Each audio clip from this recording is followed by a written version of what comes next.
பார்வதி பதையே நாடுடைய சிவனே போற்றி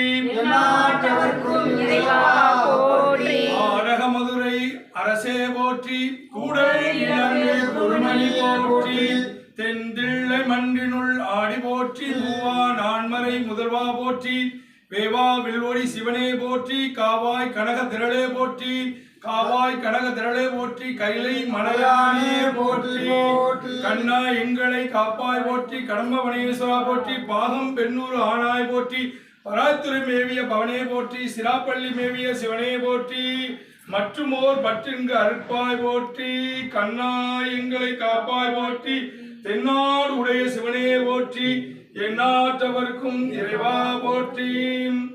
இறைவா எங்கும் ஆரோக்கியத்துடனும் கண் கைகால் சுகத்துடனும் வாழவும் நம்முடைய சரீரத்தில் ஆன்மா இருக்கும் வரை கண் கைகால் சுகத்துடன் வாழ எம்பெருமான் ஈசனை மனதார வாழ்த்துவோம். அங்கே இருக்க நீ அம்மையின் துணையும் நாடுவோம்.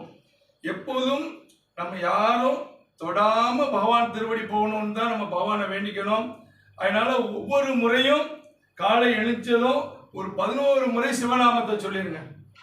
சிவநாமத்தை சொல்லுங்க. அதாவது நமச்சிவாய அப்படின்ற மந்திரம் நம்ம வாழ்றதுக்கு, குழந்தைய பிள்ளை குட்டி குடும்பம் அப்படின்னு வாழ்றதுக்கு நமச்சிவாயம் ஒரு 60 வயசு வரைக்கும் போதும். அதுக்கப்புறம் இது வரைக்கும் நமச்சிவாயம் சொல்லிட்டோம்னு சொல்லி அமைதியாக உட்கார வேண்டியதில்லை. அதுக்கப்புறம் சொல்ல வேண்டிய மந்திரம் சிவாய நம. இந்த சிவாய நம அப்படின்றது தான் நம்ம கண் கைகால் சுகத்தோடு பகவான் திருவடிக்கு கொண்டு போகக்கூடிய மகா மந்திரம், முக்தி மந்திரம்.